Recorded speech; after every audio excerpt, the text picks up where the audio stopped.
মোৰ আগত কোৱা বক্তা দিয়া বক্তৃতা ৰখা কথা কোৱা ব্যক্তিসকলে যিখিনি কথা ক'ব লাগে চব কৈ গ'ল।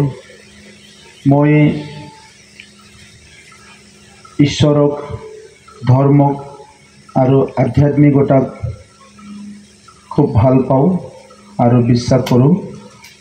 সেই হিচাপে আপোনালোকেও ধৰ্মক বিশ্বাস কৰে, প্ৰভুক সদায় আপোনালোকে বিশ্বাস কৰে। সেই হিচাপে এটা সুস্থ সমাজ গঢ়াৰ কাৰণে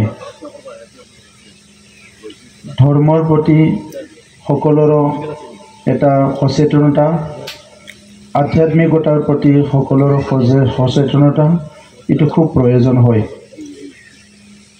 এইকাৰণে মই আজি মোৰ শিক্ষাগুৰু মোৰ যদি আমি সমাজখন যদি আগুৱাই নিয়াৰ কাৰণে যিখিনি প্ৰচেষ্টা, সেই প্ৰচেষ্টাত যদি আমি কথাটো ভালদৰে পাতোঁ, তেতিয়াহ'লে আমাৰ ধৰ্মৰ অনুষ্ঠান বা মন্দিৰৰ যিখিনি কথা, এই আধ্যাত্মিক যিখিনি জ্ঞান, এইটো প্ৰয়োজন বুলি আমি বিশেষভাৱে অনুভৱ কৰিব পাৰোঁ। আৰু সেইকাৰণে আমাৰ সন্মানীয় প্ৰমোদ বড়ো ডাঙৰীয়াই ভালদৰে উঠাই নিয়াৰ কাৰণে যিখিনি প্ৰচেষ্টা, সেই প্ৰচেষ্টাটো তেখেতে অহৰহ চেষ্টা কৰি আছে। সেইকাৰণে তেখেতে আমাৰ ডেভেলপমেণ্ট কামৰ বাদেও, ৰাস্তা পদূলিৰ বাদেও তেখেতে সমাজখন কেনেকৈ আগুৱাই নিব লাগে, আমাৰ শিক্ষা দিশত আমি কেনেকৈ